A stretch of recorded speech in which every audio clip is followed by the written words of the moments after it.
My name is Nikki Haverstock, and I want to talk about the Real Housewives, the entire franchise.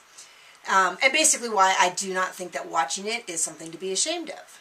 So those of you who are not familiar with the Real Housewives franchise, I don't even sure how many there are, but there's different cities that are based. So there's the Real Housewives of Orange County, which is actually a county, Real Housewives of New York City, Beverly Hills, Atlanta, and Miami. I heard there's one like in Vancouver, but I haven't actually ever seen it, and I don't think it plays in America. So they're on the Bravo network, and there's this whole series of them. The basic idea is there's usually about 4 to 6 or so housewives.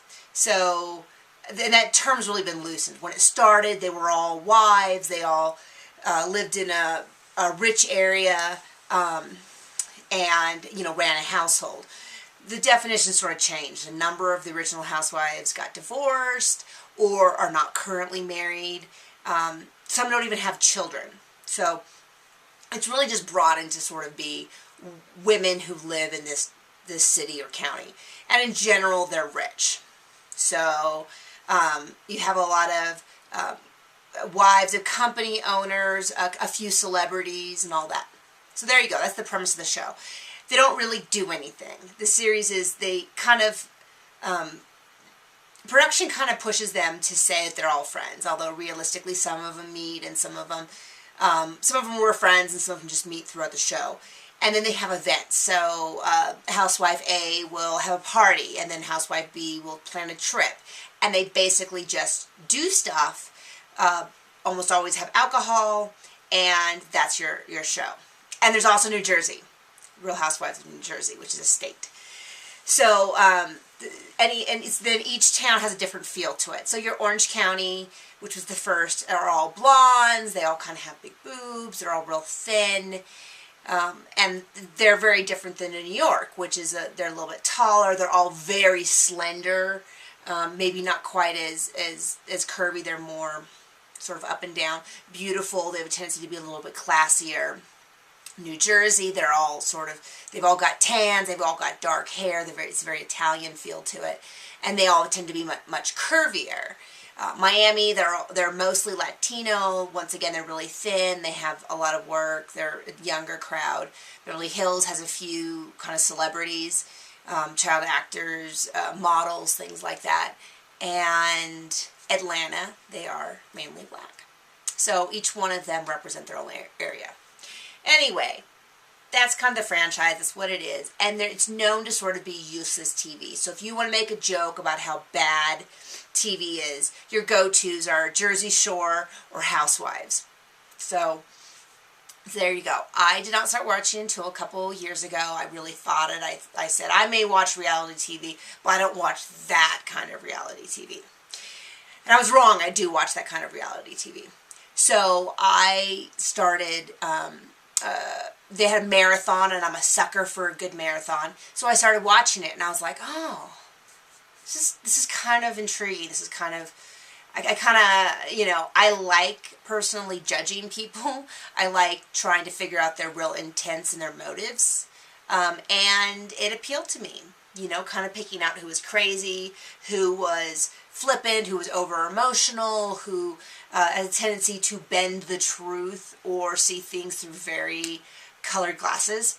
So I really got hooked, and I can't remember which one I saw first, but I very quickly had seen almost all of them. So they do these marathons, all day, and so I would catch up. And I've never seen the early seasons of Atlanta, which is one of the more popular ones.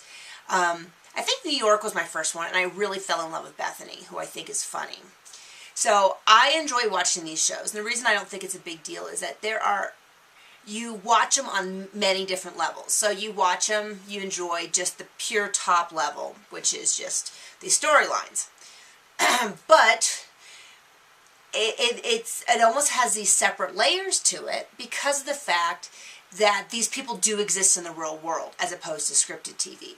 So you not only have the layer of what we see edited TV, but we also have our tweets, we have our blogs, we have things like TMZ that tell you more than what you saw on TV, and there's this like meshing between the produced storyline and their real life. So even though people like to say that these shows are really fake and none of it's real, there is a certain of reality to it, because they do have real jobs and they will go bankrupt, or they do get arrested for things, and then you see it on the show and it's these weird multi-layers. I also am a fan of the whole genre of reality TV, how it's put together, how it's produced, how who has scripts, who has suggestions, like today I want you two to fight, and who just more or less follows along these people, and maybe occasionally gives them pushes, like maybe they say, hey, why don't you and so meet up and talk about the fight you had last week. And I think that of the shows, I think the Real Housewives has a tendency to be a little bit more hands-off, in the sense that they don't say, okay, today's episode we're going to do this, and then have them all kind of do stuff and hit certain points. I think it's more likely that they just have events like, okay, we're going to have everybody needs to host a party or a trip, and anytime you guys want to meet up for lunch, it, we'll be there. Which brings about also, how does the fact that people get more screen time based on their behavior, do they deliberately make choices to have bigger fights? Do they choose to distort the truth, knowing that it'll be a better storyline and knowing that they will then have more screen time? So I like to watch it kind of on a top level. I like to watch it, I think a lot of other people do, watch it on this level of what really happened, how was it edited, do I think something was missing, is there something that's being left out, how does their interview that happened after the fact affect the way you're viewing it. And I think a lot of people really watch it that way, and then there's a certain element of it's a show you watch saying, who watches this? You watch it and you say, oh, I can't believe how bad it is. I can't believe people think this is real. I don't know who these idiots are that think this is 100% real. And then it ends up being that, like, everyone watches it that way. So, anyway, that is my description of The Real Housewives, and that is why I do not feel guilty to watch it. Thanks.